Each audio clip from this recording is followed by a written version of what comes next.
Hello there and welcome back to the Agostinho Zinga show with your host Agostinho Zinga, and this is episode number 840. That is 840 840 of the Agostinho Zinga show, coming at you live and direct from an undisclosed location somewhere within the depths of London. I hope you're doing good. I hope you're doing well. Welcome back to the show. So in a couple of days, or maybe a few days, a few days, however it may fall, because I've got a very busy schedule ahead of me, I will be really leveling up this production, really leveling up the production of my live streams and just generally all my content creation going forward. Why, you ask? Because I'll be purchasing an Apple Mac Mini M4. I'm getting it, people. I'm putting my money where my mouth is, and I'm gonna drop that cash moolah on that bad boy. I really can't wait. I think last time I checked it was like what, 49, is it 499 or 699? The actual Mac Mini itself, M4. So I'm really excited to go get it. It's probably the closest thing I could get to buying like a proper new, well, it's the newest thing anyway, but it's probably the most, oh, it's 599. It's probably the thing that I can probably most likely buy at the moment that's gonna really make a big change to my current content creation output that I'm currently putting out at the moment. Because, you know, these laptops I've had, you know, recently, they've done me well, don't get me wrong. They've really held me down when I really was struggling and couldn't get anything out. But I think I need to take the next level up, and obviously having a really powerful computer with the latest chip, latest memory, hard drive, all that malarkey is going to be a game changer, because I've been putting up with using what, at the moment, what's my current setup? The current setup I have at the moment, if I go on here, is, oh, I have at the moment, I'm currently using a 2015. I'm currently using a 2015 MacBook Pro. So if I got away with using a 2015 MacBook Pro, a 2013 MacBook Pro, sometimes I was using a 2019 MacBook Air with like 8 GB of RAM, and that was doing the job and streaming and recording. Just imagine what a flipping Mac Mini M4 is going to do. 10 core CPU, 10 core GPU, 16 GB unified RAM, 256 gigabyte of SSD storage, which isn't the greatest, but with an external drive it won't really matter. And I've also seen video of people online basically hacking them and essentially upgrading the hard drive themselves, because you can, because it's removable. I think there's some little tricks you have to do to make sure it's stable and stuff, but it is possible. But I'll just leave it as 256 GB, and for the most part it will only be like a hub to make stuff on and stream. I won't be like storing things on it, because you need to connect it to a monitor anyway, so I don't think the hard drive will get that full up. So I'm really excited to get it. There's also 4 Thunderbolt ports, HDMI port, 2 USB-C ports, and a headphone jack at the front. God damn it, man, I can't wait to get a hold of it. I can't wait. I've been watching tons of videos about the Mac Mini M4 on YouTube, people using it to stream, people using it to play video games, using it for video editing, Photoshop production, all that malarkey. So I can't wait to get it, and I think you guys are going to notice a big difference going forward on this particular pod, on this particular stream. And for me personally, even if you guys don't recognize or don't notice the difference, I think the big difference for me will be the workflow. At the moment, it just takes so long to do everything, so long to set up, so long to edit, so long to upload. It's just long because the computer is just slow, and it's just like every kind of movement or every gesture, every edit is like 5 seconds. Every gesture, move this, change that icon, this, clip that, boom boom boom. Which is probably why it makes me lazy to even edit clips as much as I was doing in the past, because the machine just can't bang them out quick as possible. So with the Mac Mini, I think everything's going to change and things are going to be looking brighter again. I can't wait. I honestly can't wait. So moving on from that, we have to talk about this story. Jussie Smollett conviction overturned by Illinois Supreme Court. I mentioned this previously in a random show yesterday, and I'll mention it again. One of the things I love, one of the things that I absolutely adore about the USA is basically how it's set up in a way where if you amass a certain level of wealth, if you have certain connections, you're essentially a part of the establishment, no matter what you look like, no matter where you're from. you can essentially traverse up the social hierarchy very quickly in the US if you just become very successful and very rich in a very short space of time, or even a long space of time, and you make the right connections. But I feel like in the UK, it doesn't work that way. In the UK, there are certain doors, there are certain people that you'll just never cross paths with just because of your color of your skin or where you may be from. Doesn't matter how much money you make, how famous you are, successful you get. There's only certain places you can be in and certain rooms you can be a part of, and blah blah blah blah. So I do kind of like that Jussie Smollett. What the stories that are coming out about him was that his family was very connected. His family, I think it was Chicago, I forgot where the place he's from, but basically they're very connected. And if I'm not mistaken, when he originally got charged anyway, the person who was, or the judge that was overseeing the case, was like a close family friend or something along those kind of lines. So there was always some like fugazi, clicked up industry, Illuminati kind of things going on with Jussie Smollett, even though he was trying to make it seem like he was a victim, and he was trying to say that he was being persecuted because of his sexuality, hence why he was attacked in the dead of night outside of a subway by two MAGA supporters in some like office area. I think, because I remember the time when I was watching or following all the drama, allegedly the area where he went to go buy that subway is like an office area, like residential area, new build type of place. So it's not somewhere where people just loiter, because it's either you're there because you work there and you go and pop out for lunch, or you live around the corner and you want to pop out for lunch. But not just random MAGA people are going to be walking around there. So people just immediately knew it was a lie. But regardless, he wanted to be a victim so bad, even though he's part of the establishment. Well, it looks like he got his wish, and something that we didn't expect has happened here. The conviction has been overturned by the Illinois Supreme Court. So now, technically, he can say, even the courts agree that he never did that shit, which we all know he did lie, and he did set up the attack on himself, but he can probably stand on the fact that now the courts are saying, nah, he didn't do it. Let's scroll down and read the story. Illinois Supreme Court on Thursday overturned Jussie Smollett's hate crime hoax conviction.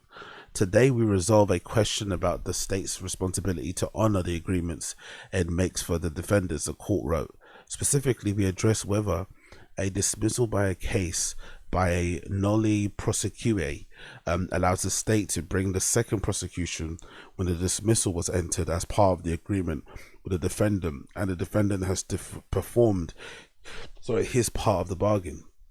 We hold that a second prosecution used under these circumstances is a due process violation, and we therefore reverse defendant's conviction. Smollett, who is black and gay, reported to Chicago police that he was a victim of a racist and homophobic attack by two men wearing a ski mask in January 2019. There he is, that iconic face. Charges against Smollett was originally dropped after Special Prosecutor Kim Fox requested a new inquiry. The Empire Star was convicted of 5 felony counts and later sentenced to 150 days in county jail.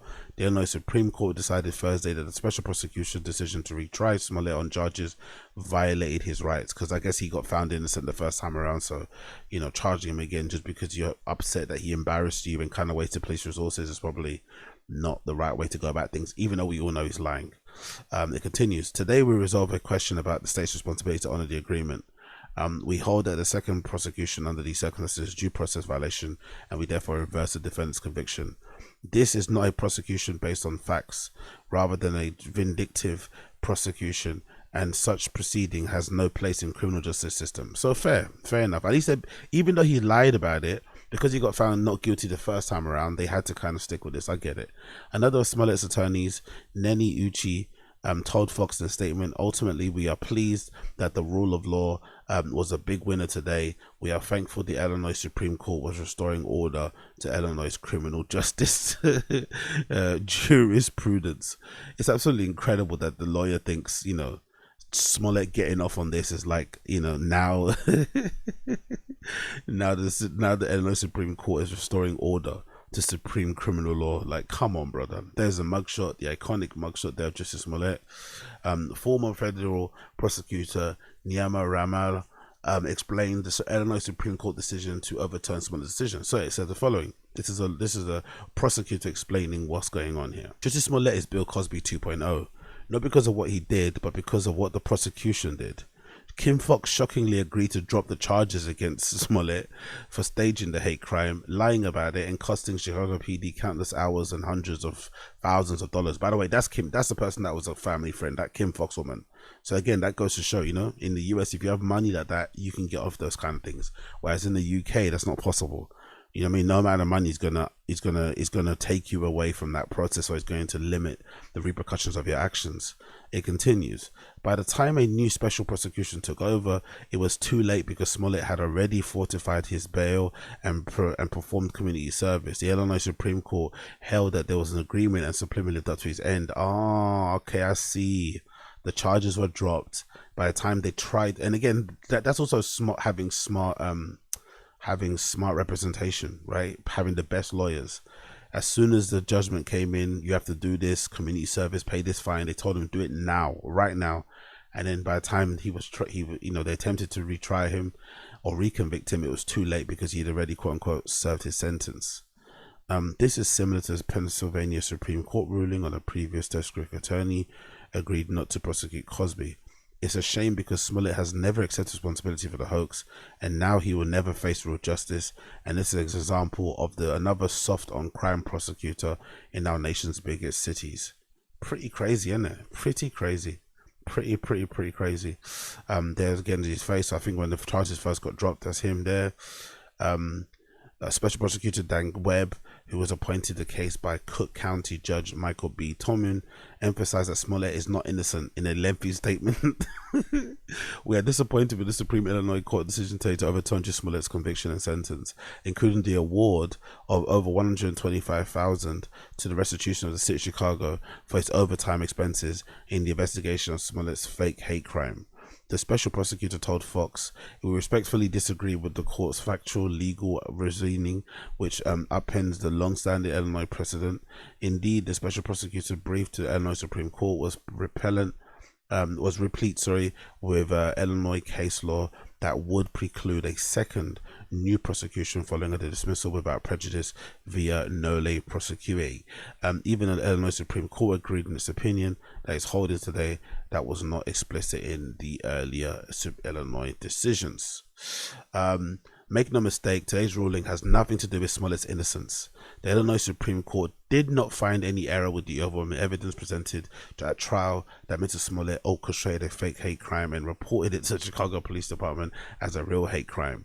All the jury's unanimous verdict that Mr. Smollett was guilty of 5 counts of felony disorderly conduct. In fact, Mr. Smollett did not even challenge the sufficiency of the evidence against him in his appeal to the Illinois Supreme Court. The statement continued in part, "Despite today's ruling, Chicago remains able to pursue its pending civil lawsuit against Smollett in order to recoup the over $120,000 in overtime expenses Chicago Police Department incurred in the investigation the fake hate crime. I want to provide a special thanks to the Deputy Special Prosecutor Sean G. Weiber and Samuel Menendow and the entire team at Winston Strawn who assisted the matter for all of the dedication and efforts over the years. Today's ruling does not change how deeply and proud I am of the work my special prosecutors and office accomplished, nor does it undermine the jury's verdict. But most importantly, it does not clear Jussie Smollett's name. He is not innocent." That's the thing though, isn't it? That's the thing that's kind of wild. Like, he's gonna go to his he's gonna go to his grave with this lie. Like, I can't see a scenario in the future where he's old and grey when he sits down for a tell-all interview and he just admits everything. I can't see that. I can't see that being a reality at all. I just think he is going to take this lie to his grave, which makes sense, right? Sometimes in life we've all lied. I know I have in the past. Sometimes you lie about a family member passing away, you lie about being ill, you lie about just something crazy just to get out of being at work, or just to get out having to go to work, to get out having to go to fucking college or uni or whatever it may be. And some of those things you regret them, especially stuff like that involves like cheating or something. Like, oh man, I should have never done that. But it's in that moment you kind of have to take it. You kind of have to do it to kind of get away with what you're kind of trying to get away with. But I think in this particular scenario, it's understandable why he did it. Like, some people can understand that. I think I can. I have sympathy for it in a way. his career was kind of in a bit of a crossroads. George Floyd incident happened. He saw the uproar and the support that a lot of like black people were getting, especially a lot of undeserving black people who were using George Floyd's tragic death as a way to kind of propel themselves further and to kind of, get themselves a leg over and to kind of put themselves in a position that they probably never deserved. And he thought, you know what, I'm actually talented. I'm actually good at what I'm doing. And I think the rumor is that there was rumblings around that time that whatever role he had at Power or Empire, whatever show that he was on, that was at risk. So he was just like scrambling, looking for a way out. And he decided, you know what? Let's do this fucking fake hate crime thing. Let's piggyback off this hate that's going on at the moment and let's make it happen. Unfortunately, he's an actor, unfortunately, he's not some like, Svengali flipping fake hate crime orchestrator. He's an actor and he made the plan. It was a horrible plan because he hired two of the blackest men you could ever find in the world, those two Nigerian bodybuilder brother guys, to do it for him. One of the guys who he allegedly was, fucking on the side as well, which made it weird. And then he also gave the guys money to buy all the suppliers, and they bought it, if I'm not mistaken, not too far from the location of where he got attacked. So they had CCTV footage of like those guys hanging around, those guys buying the rope and the bleach at this one store. Like, it was so stupid. Like, it was the most obvious lie in the world. It was like, bro, you could have been a bit more creative. So maybe in another life, in another timeline, with more help, he would have got away with it and would have been able to ride that fake hate train all the way home. But I think eventually he would have got called out. Eventually some YouTuber would have started nosing around, sniffing around and poking holes at the story, and eventually he would have got fucking exposed as being a liar. So I don't know, man. It's a weird thing to go to a deathbed with. If it was me, or maybe now that the court case is over, he can maybe admit it. Is that possible? I guess you can't get tried 3 times, can you? Original conviction got dropped. They tried to retry him, and now it's been overturned. So I don't think you can get charged 3 times. Or maybe civil lawsuits are going to be the issue. But maybe he might sit down with somebody and have a tell-all interview. I'd love that. Imagine if he went on fucking Joe Biden podcast or something and just spoke from the heart. I think that actually, weirdly enough, he probably won't do it because he's embarrassed. But I think that would be a really good episode. Like if he sat down on a Joe Budden podcast and just like spoke from the heart and spoke about how he was feeling, commented on whether or not he did it or not, maybe insinuated some things. Because he's really a funny guy, I think. He's kind of funny guy, very charismatic. Clearly you can see why he, became successful as an actor or whatever, and performer. And he just kind of messed it all up because, he wanted more than probably what he should have gotten. I think that's something I've also realized over the years. Like sometimes you get given an opportunity, you get given a shot. It doesn't mean it's going to last forever. Just make the most of it while you can and then kind of keep it stepping. I guess he thought it was going to last forever, and eventually it ended up costing him everything. So, I guess he has to keep his head up. I guess he has to keep his head up. Moving on from that one, we got this incredible news, absolutely incredibly sad, and just another, for me, example and reminder as to why I always say that there's no such thing as safe spaces when it comes to dance music. There might be supervised spaces, which would be maybe the new way we should kind of push this type of thing, but the premise of a safe space does not exist in my personal opinion. I think it's an insult to our collective intelligence, and if anything, we should be pushing that we have maybe supervised space with like helpers and whatever they're called, that are going to be able to kind of be to hand if you need any help and assistance. But nightclubs by their very nature cannot be safe spaces, as this headline proves. Historic London club Heaven shuts down after security guard charged with rape. Let me repeat that one more time. Historic London club, historic gay London club, historic queer LGBTQ, like you would think of this as being like a haven, a safe space of sorts, shuts after security guard is charged with rape. Police confirm that the venue's license is suspended for 28 days pending a hearing. It says London's Heaven nightclub has been forced to close after one of the security staff was charged with rape. Could you imagine this? It's bad enough when punters do it, but a staff member? Excuse me? The historic LGBTQIA plus venue's license was suspended for 28 days after a 47-year-old Morenike J. Adewa. Oh no, he's a black guy. Fuck. Morenike G. Adiwoli was charged with rape last Wednesday. Uncle, no. The Guardian reported. Let's actually read the article from the Guardian. Oh no, this is shocking. This is so sad. The license has been suspended for 28 days. Let's read the article from The Guardian. One of the London's most prominent nightclubs has been forced to close after a member of security staff was charged with rape. The Westminster Council's licensing committee ruled on Friday that Heaven's alcohol license should be suspended for up to 28 days after a woman was allegedly raped in the vicinity of the venue.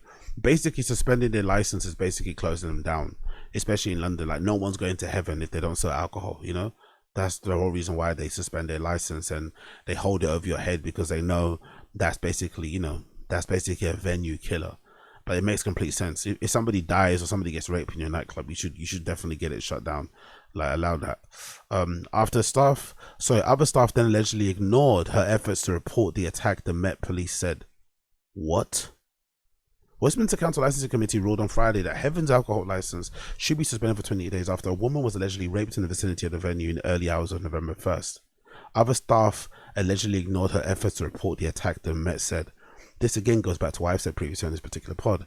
I think evil is always going to exist in the world, because if you have evil, if you have good, you have to have evil.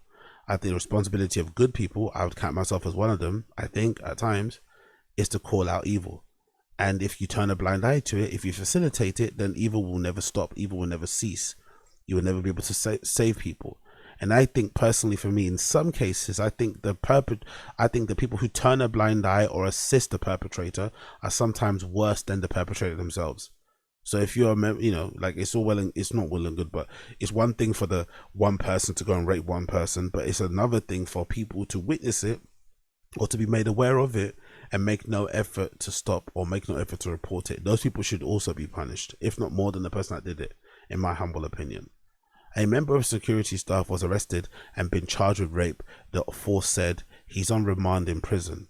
Morenikeji Adiwole, 47, of Dunlop Close, Dartford, also known as Olu Julius or Ulusu Alabi, was charged on, oh my god, it's a black dude, it's a blackest of the blackest dude. This guy sounds Nigerian.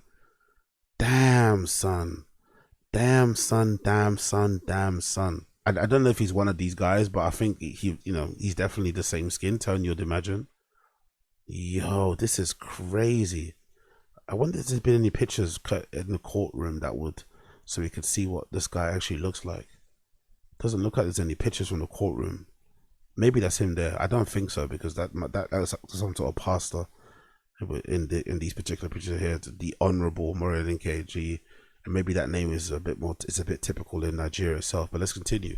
A Westminster Council spokesperson said, following a request from the Metropolitan Police, that considering the evidence from both the police and the operator, the council's licensing committee has been decided to suspend Heaven's license for 28 days. A spokesperson said that follows a report that an alleged rape was made to police on Friday the 1st of November. A full licensing hearing will be held in December, where both police and venue management will have the opportunity to present new evidence. This case is currently subject to ongoing police investigation, and we are unable to comment further.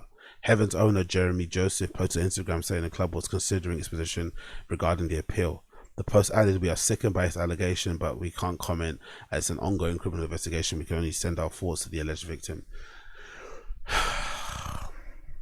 There's a part of me that thinks if somebody gets raped in your venue or murdered, you should just voluntarily, without pressure, without suggestion, just close your club yourself. You know, if you can't prevent people from being raped in your club or murdered in your club, like, it's one thing that happens outside, cool, not cool, but cool. You know what I mean? But if you can't prevent those things happening inside your club, that's in my estimation, that's a kind of like similar to like gross misconduct. You should just shut your club down yourself. Just shut it down. We don't need that space. We don't need it.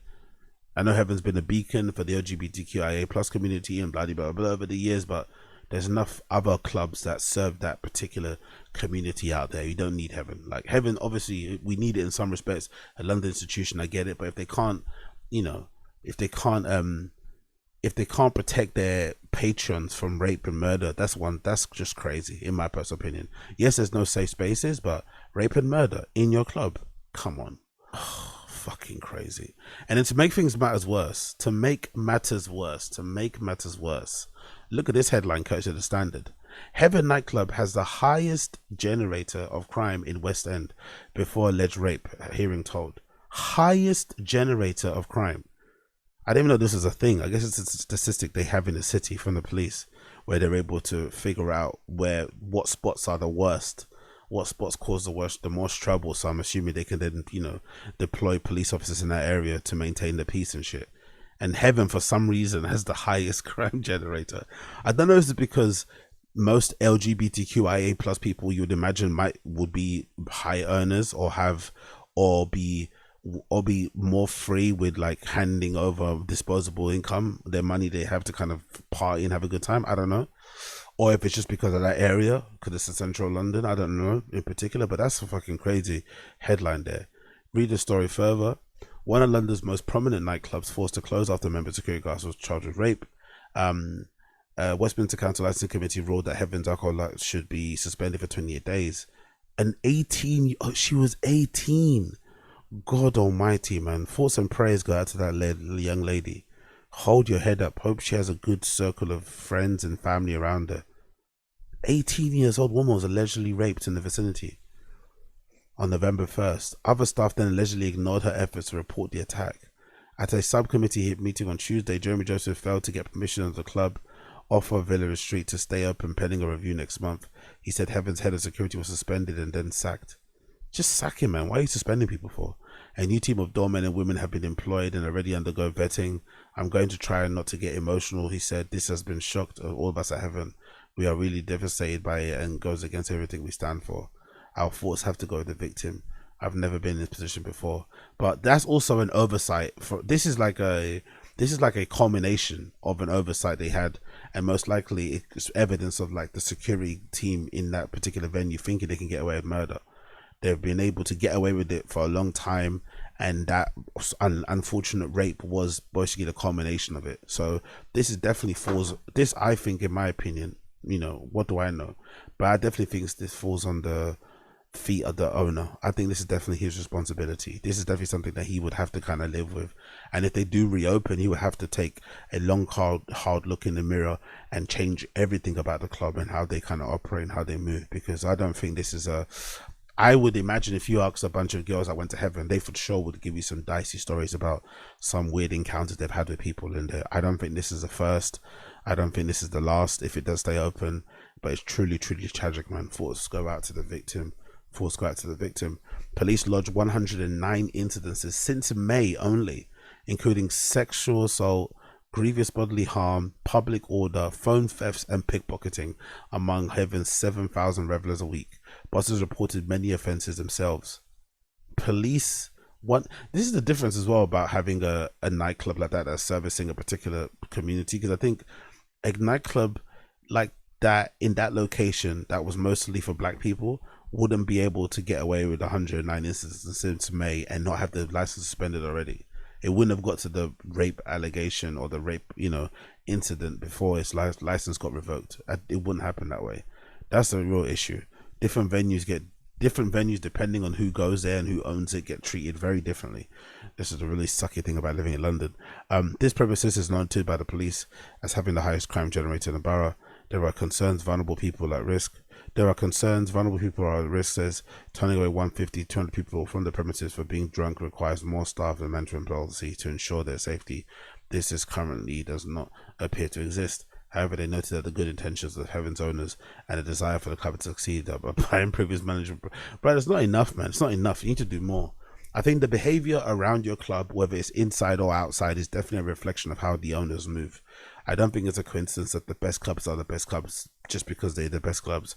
I think it's very intentional, very dedicated and committed people who own these places, who are like thinking about the smallest minute detail that's going to affect the overall ambience and aura, ambience, I guess, of their clubs. I don't think it's a coincidence at all that the best clubs are the best clubs. So I think the owners of Heaven have to take a lot of responsibility of this.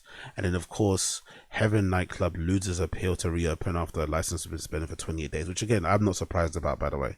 I'm not surprised about at all.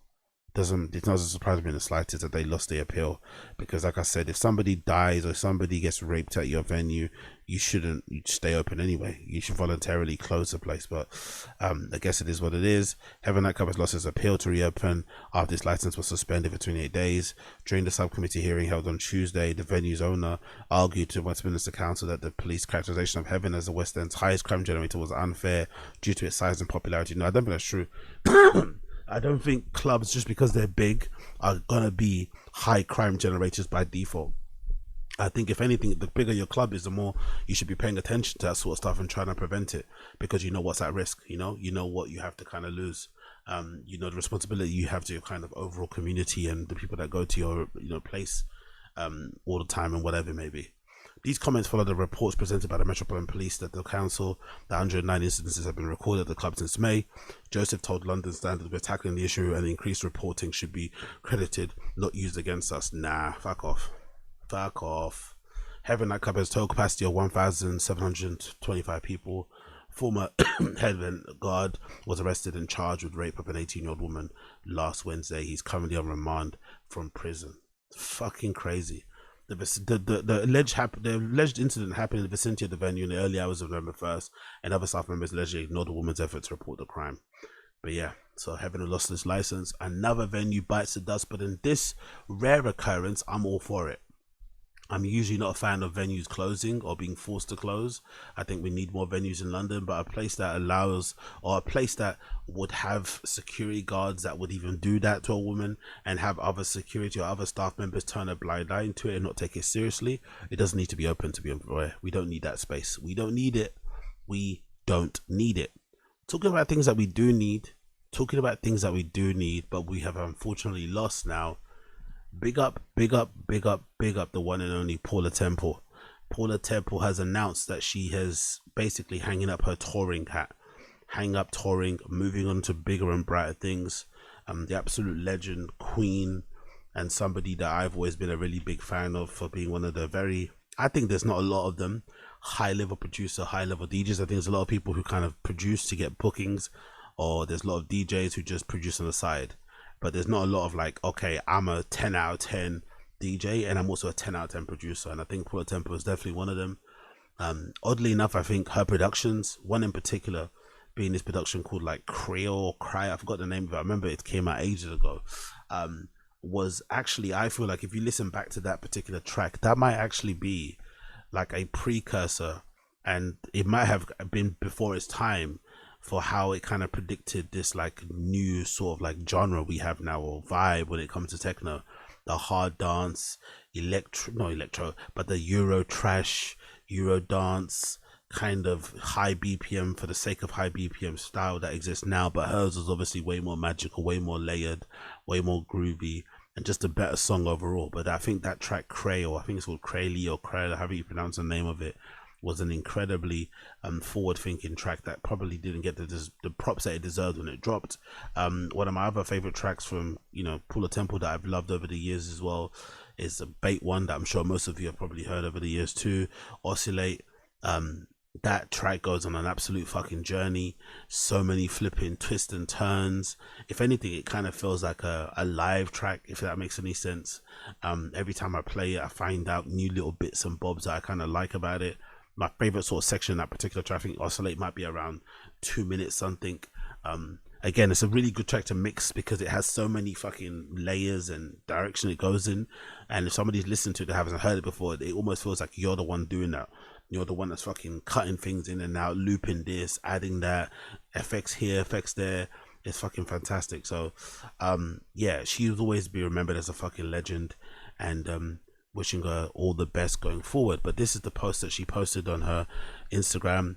The last 11 years have been the best years of my life, courtesy of Paula Temple's Instagram account. Thank you. I want to thank everyone who's enjoyed my music. Thank you. I want to thank everyone who has enjoyed my music and sets. I especially want to thank those who have inspired me and those who I've been fortunate enough to meet or work with over these years. I'm here now because of you and because of a community inspiring scene. Love that from her, isn't it? Amazing. Thanking people straight away. Hey, you've added so much to me. You've added so much to my life. I know I may have inspired you, but you've inspired me more. Love it, love it, love it. Continuing on, 2013 to 2024. From the beginning of this period, thank you to RS and 2013 to 2024. From the beginning of this period, thank you RNS Records, Gagan, and all my friends I first met in Berlin, and now in this past year, despite experiencing burnout, to my agent and promoters who have been very understanding as I play less and post less on social media. So now we get into the crux of what the issue was. She's feeling burnt out. I think this has been something that's kind of been a constant running theme with Paula Temple. I think this is where she's kind of similar to like a Phoebe Philo. I think I remember there was a period where she kind of took a break before. Maybe she's taken a couple of breaks, I feel like, on purpose. And I don't know if that was to start a family or that was just to kind of like, chill and relax and recharge.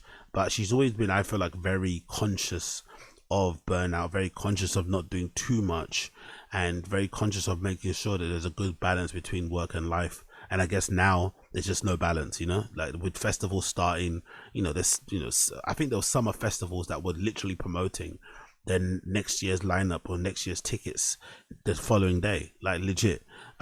There's festivals basically all year round. There isn't such thing as festival season. Like literally there's not a month in the year where there's not a festival, so there is no such thing as festival season. So I can only imagine what the demands may be, what the demands placed on like a DJ of Paula Temple's level, and I've always like to split my DJs in like 3 tiers, A, B, C, A being the top, and I think with each letter there's 3 categories or 3 tiers. And for sure Paula Temple, you'd imagine, definitely is A1. She's definitely like one of those ones. So you can only imagine the demands and the requests that get placed on her to go and perform at certain places. And I also wonder as well, when it comes to agents, do artists feel a little bit of pressure to take gigs because they know the agents get paid 10% off of what they play and shit?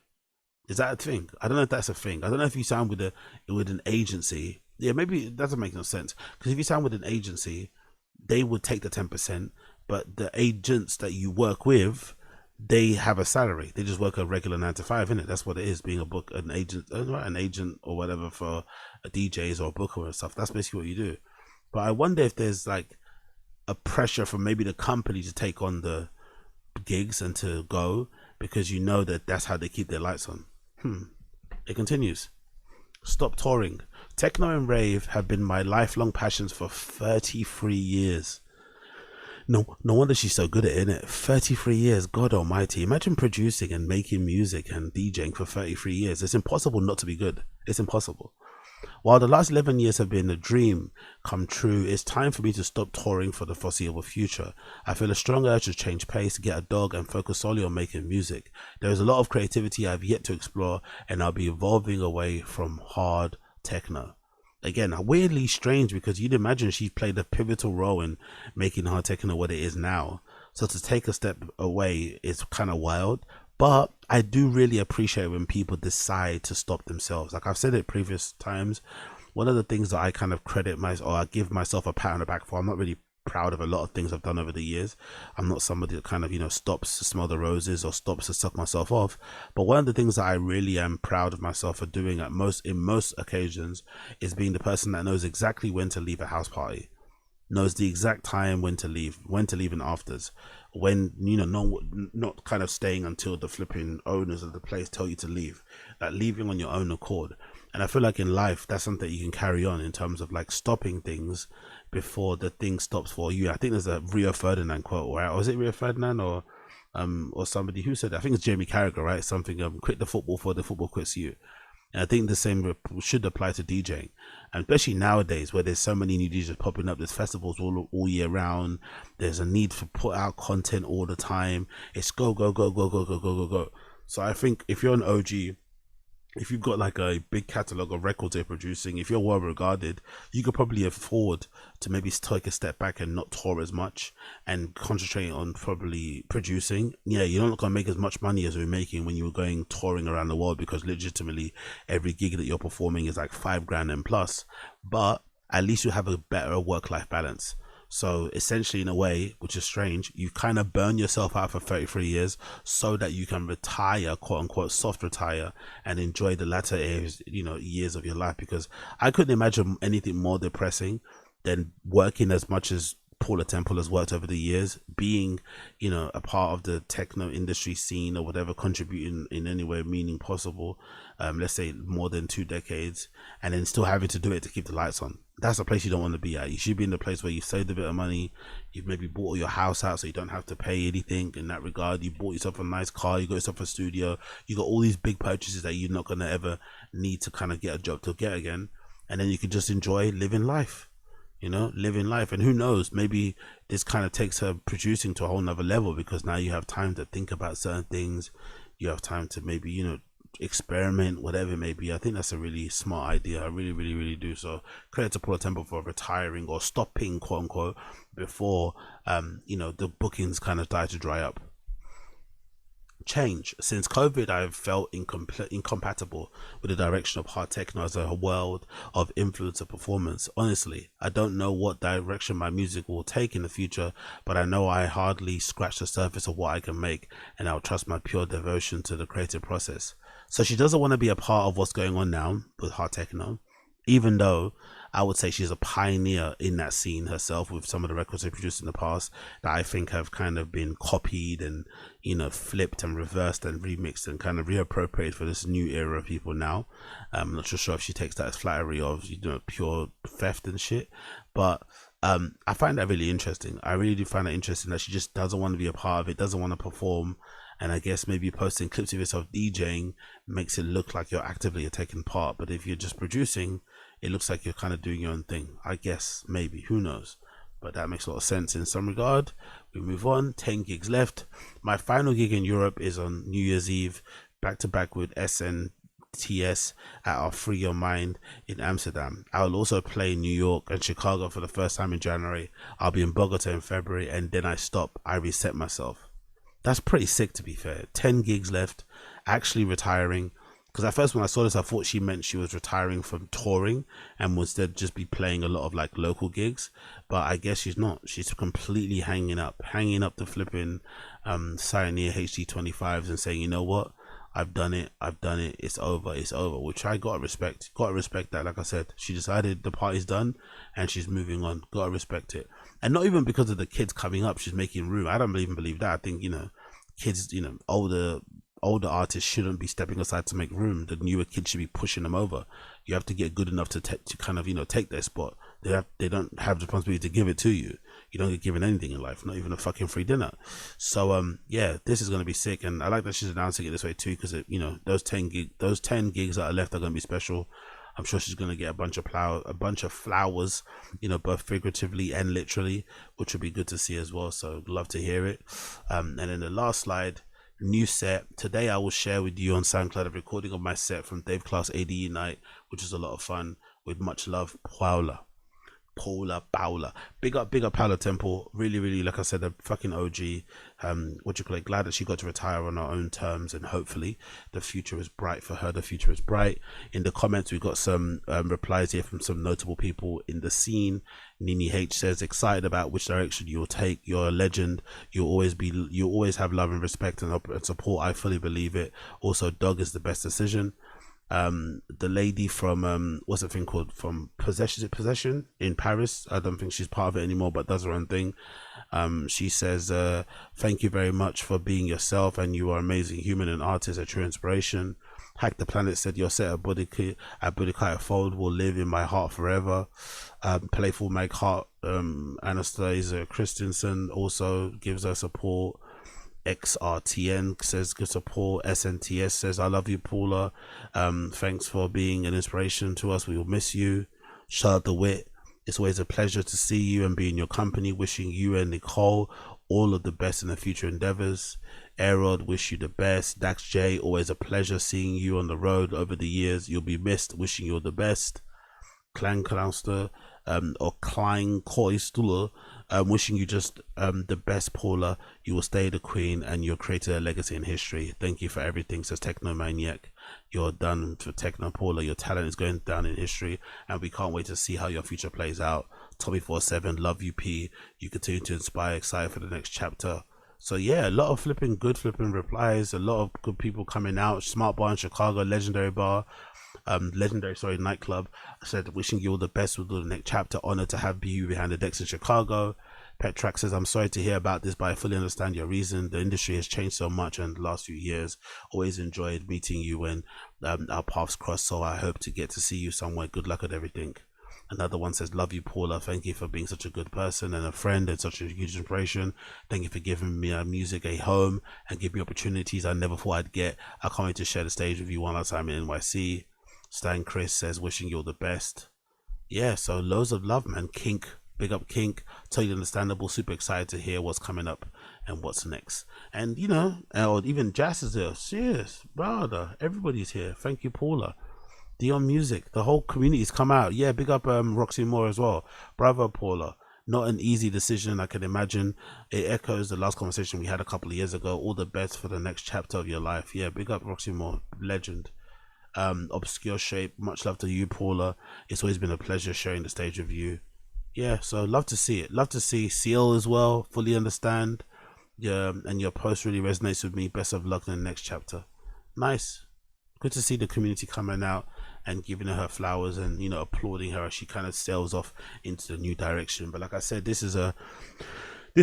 I think should happen way more often. I think the older artists out there who are always complaining, like I had to fucking, you know, bless him, and I'm sure he's a nice guy, but I had to unfollow Wes Bagley as well. All those people that kind of love to post like massive blocks of text, you know, complaining about the scene, and it's like, bruh, maybe sometimes you just have to accept that it's just moved into a direction that you can't keep up with and you don't want to keep up with, most importantly, and you just need to just change tact and make it work for yourself. But this constant moaning and writing of big paragraphs on social media is annoying, brother. So yeah, happy that she decided to take herself out of the conversation because it wasn't aligning with her. It wasn't maybe you know, wasn't as good at, or it wasn't as fun maybe as it probably was in the past, but she had an amazing run. She contributed some great records, some legendary records I think legitimately have kind of, you know, been the bedrock and the foundation for the sounds that we're listening to now at the moment. Hell of a DJ, hell of a producer. Clearly people love her and respect her and think she's a nice person also. So good luck to her and good luck on a new journey to Paula Temple. Good luck to Paula Temple. Moving on, we're about Coachella. Coachella 2024 lineup has just been released. And first thing I've noticed is the death of hip hop in a way. I feel like the death of hip hop in a way, like especially in the newer kids, right? Because the lineup, or it's especially the main headliners, Lady Gaga, Green Day, and Post Malone. So not one rapper in that list. And I feel like even some of the smaller names is being pointed more in the direction of going back to like bands being on stage and a lot more pop music. Maybe I'm mistaken, but that's why I feel like there's a return of guitars and there was a return of pop music at Coachella. But if you look a bit deeper, I've seen people complain. I like it. I think this is a really good lineup, like a really, really good lineup. Maybe one of the better ones in recent history in terms of just fun music to listen to during a fucking you know, a couple of weekends and shit in April. I really like it. So on the Friday, you have Lady Gaga as a main headliner. Sub headliners, you have Missy Elliott, Benson Bone, Marius, Lisa, Prodigy, Parcels, FKA Twigs, Mustard, Mal P, Glorilla, Yeet, The Go-Go's, Marina, Diju, Tyler, well, big up Tyler playing, Sarah Landry, wow, Ted, The Sacred Cows, The Sacred Souls, Artemis and Mike Snow, and also look at this name, 3-6 Mafia, brother. How cool is that? 3-6 Mafia are going to be playing at Coachella. I think that's fucking amazing. Then on the Saturday you've got Charlie XCX headlining, of course, and Green Day. You got the Misfits, Kinda Music, Above and Beyond, Anita, Ivan Canero, Clyro, FEN, Shoreline Mafia. That's amazing. Shoreline Mafia playing Coachella. I think that might be the first. I don't know, maybe I'm mistaken. I think that might be the first time they played. LA Native as well, that's a big look. T-Pain, Humankind, Sam Fender, Japanese Breakfast, Beth Gibbons, Dark Side, and Eli Brown. That's a sick lineup, man. Charlie XCX and Green Day. I'm sorry, that's going to be a bop. Let's be fair. The Misfits, that's going to be a bop. Kinda Music, I just spoke about them the other day. That's going to be a bop. And obviously Anita, she's going to tear it down. I'm assuming there's probably a big Brazilian population out there that are going to fucking love her. And then on the Sunday, you got Post Malone headlining, Megan Thee Stallion, Zed, Junior H, Jenny, Kraftwerk, BWB, however you say for her fucking name. She's good though. Paulo and Pan, who I don't know who that is, XG, Basement Jacks, Legends, Keshi, Chaser Status, Still Woozy, Sammy Virgil, Jesse Murph, Arca, Rima, and Shabuzi. Wow, okay, Shabuzi's there too.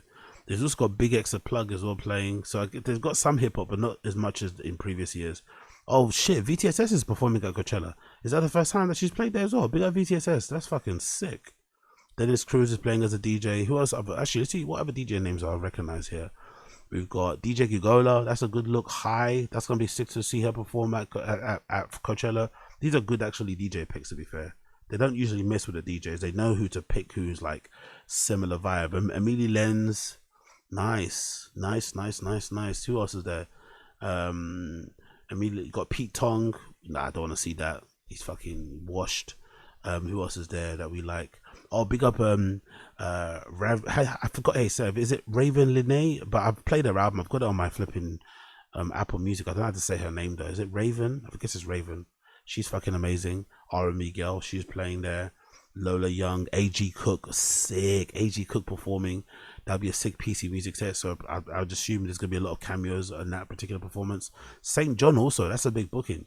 I feel like St. John ain't put out a track in ages. St. John's kind of disappeared, it felt like. Ever since that Lil Uzi drama, where Lil Uzi Vert, pulled out a gun on him and his ex-girlfriend, I haven't seen St. John in a time.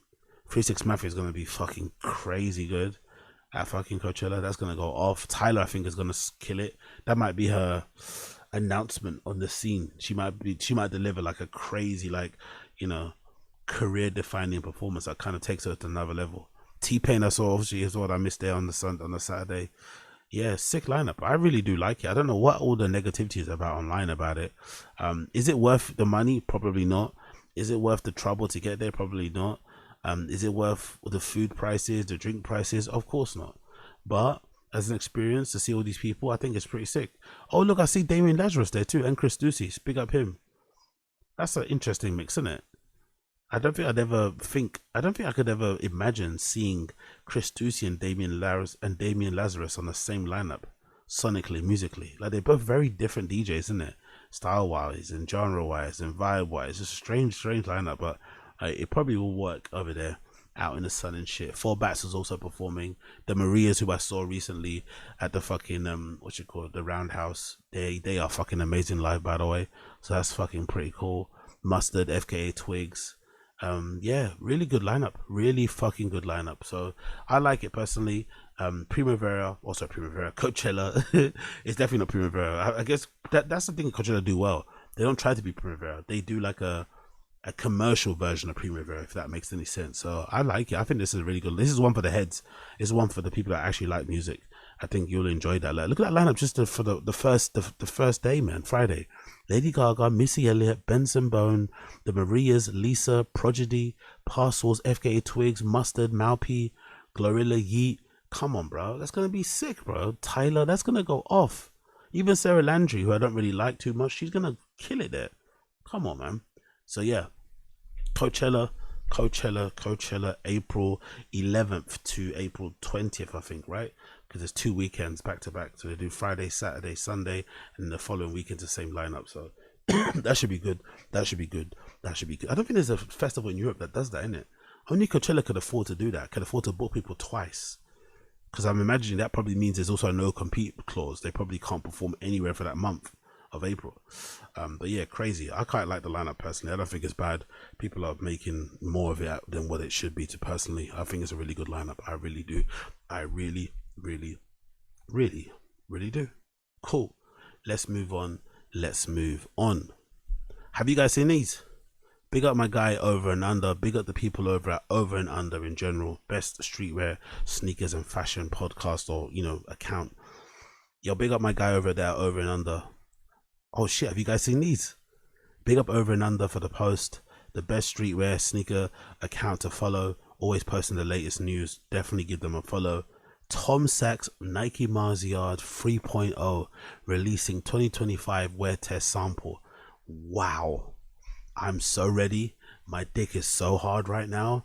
I want these so badly, and I'm hoping all of the good words, all of the glazing, all of the defending of Tom Sachs during that era where people were trying to cancel him and he lost his Nike deal is going to pay dividends, and I'll get seeded and gifted a pair. I hope so, because to try and get these pairs legit is going to be very, very difficult, because the demand, I think, for Mars Yards or for Tom Sachs and Nike related products has gone up, skyrocketed ever since he kind of got benched for a bit because of that story that came out that he's like a horrible boss. Again, I don't know, I think that story was really over egged and really overstated, and people just went overboard, and it just wasn't that big of a deal. He's an asshole. It sounds like might be not the greatest guy to work with, you know, when it comes to personal relationships and shit, because of his personality. But I don't think that's something to be surprised about. You know, you know, he's a designer. He has a design studio. He kind of in a way works in fashion, a little bit in art, a little bit in furniture, a little bit in interiors. I don't know if you've ever been to showrooms or if you've ever been to studios, but a lot of the people that run them sometimes can be assholes. So the turning up to meetings wearing the panties on Zoom, I don't mind. He's at home. The throwing moleskins at people and pens and shit, again, standard studio shit. I think a lot of the stuff around him and stuff was a bit, you know, blown out of proportion personally, because people just didn't like him as a person. But I think the shoes are fire. Like I said previously, my Mars Yards, what were they? They must have been 2.0s. They were literally my favorite shoe. I wore them until they exploded, like they ripped all the way here at the bottom. Hopefully they reinforced this bit, by the way. This bit here where the mesh kind of connects to the footbed of the sole, or the footbed of the shoe, or the outsole itself, the midsole, blah blah blah. That whole thing ripped. I had rips on the toe box, ripped here where it creases, rips everywhere.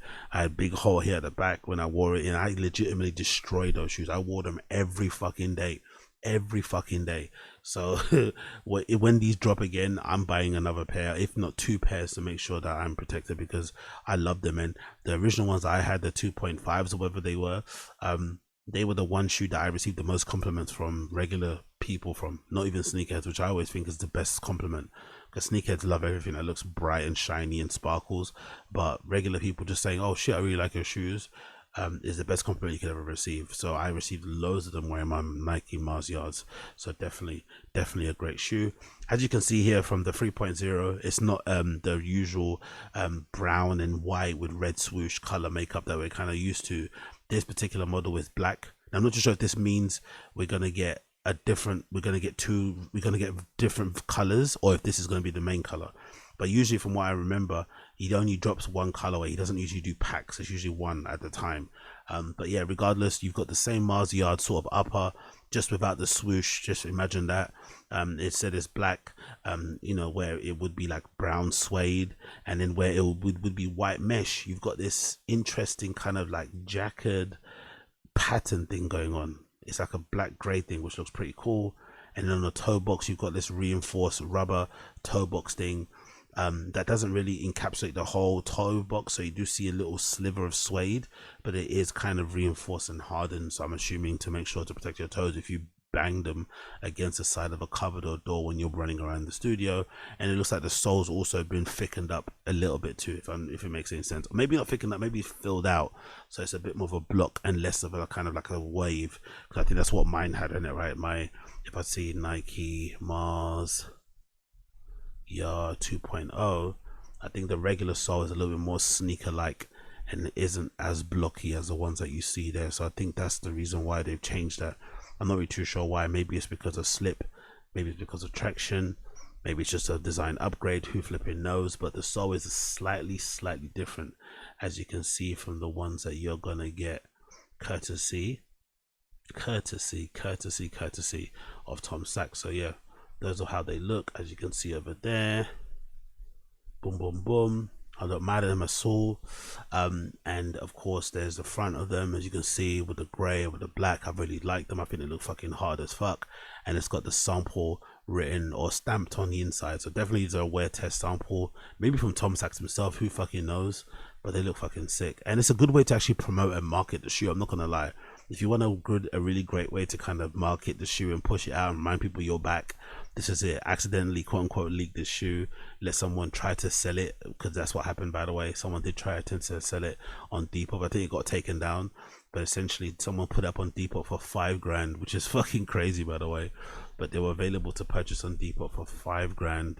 These wear test samples of the Nike Mars Yards. I wish I could get a pair actually. Hopefully they do open call outs for this wear testing again, because I'd love to be able to try a pair on and see if I can, you know, push them to their limits and shit, because I pushed my previous one to their limits for sure. But yeah, they look fucking sick. I like them. I really want a pair. Hopefully they drop soon. Hopefully, I'm hoping, fingers and toes and everything else in between, that they drop soon, because these are sick. These are sick, and because they're black, they'll be a lot, I guess, easier for most people to wear, although I do still have a soft spot in my heart for the brown ones, which I probably will end up getting again. Most likely have to get reps, because the StockX prices are like crazy. I think they're like $5,000 on StockX, if I'm not mistaken. Yeah, there we go, 2,400 allegedly. That's a price drop, they're saying. That's a price drop. Let me see what the latest prices are going for, let's say, because I think last time I squeezed my foot into a 10, but since then my feet, okay, to be fair, I'm not that, now that I'm looking at them again, I'm not that pissed that I ripped mine, because I didn't remember how see-through and transparent and kind of flimsy the mesh was on the side. I didn't remember that actually, but yeah, that probably might explain why mine absolutely got destroyed so fucking quickly, because look at the mesh. You can legitimately see through the other side of the shoe, you know. But yeah, mine split all around here, all around there, but you know, I got a lot of good wears out of them. I fucking loved mine. I loved mine to bits. So let's click here and see my size, which is size 11. Yeah, size 11 UK I'd go for. They're going for $6,000, £6,000. Oof. God almighty, that's fucking crazy. That is absolutely wild. $6,000, you know. $6,000. So yeah, big up Tom Sachs. I can't wait for them to drop. Please drop very soon. I really want a pair. I really want a pair. I swear to God, I will do unthinkable, unfathomable things to grab a pair of these. I'm not gonna lie. Honestly, I'll do some embarrassing things. I'll do some kettlebell swings. I'll do some burpees. I'll go on a fucking 5K run. I will do some crazy shit. You know what I mean? I'll go raving for the whole day wearing these particular things, man. I fucking love them. They look so fucking hard. Yeah, so big up him, big up Tom Sachs. Soon come the return after he's been now acquitted of his charges of being an asshole. He's going to be back making shoes with Nike now, so we're going to be seeing these very soon, releasing allegedly, according to Over and Under, sometime in 2025. So big up Tom Sachs, big up Tom Sachs. Anyway, that's me. That's been my time. Thank you for tuning into Excellent Zinger Show. That's been episode number 840. Thank you for tuning in. 840. For my tune today, of the day, I will be playing a new track from the Father John Misty album that just released today. Actually, the album is called Mashmahana. Right? I think that's how you pronounce it. Mashmahana or Mahasha Mashhanana, whatever the fucking album's called. I'm going to be playing a track from that particular album from Father John Misty. The track I'm playing will be Being You, my favorite track from the album I've just listened to before I've actually recorded this podcast. I recommend you check it out as well. Big up Father John Misty, absolute legend in the game. My favorite track from the album is track 6, Being You. That'll be my tune today. Enjoy. For those of you listen to the podcast, make sure to leave me a 5-star review. Links and everything else will be in the description. If you can email me and stuff if you want to, down below, that's there as well. And I'll be seeing the rest of you guys again later this weekend. Take care, have a good one, enjoy the rest of your day, and hope you have a great weekend. Take care, peace, bye.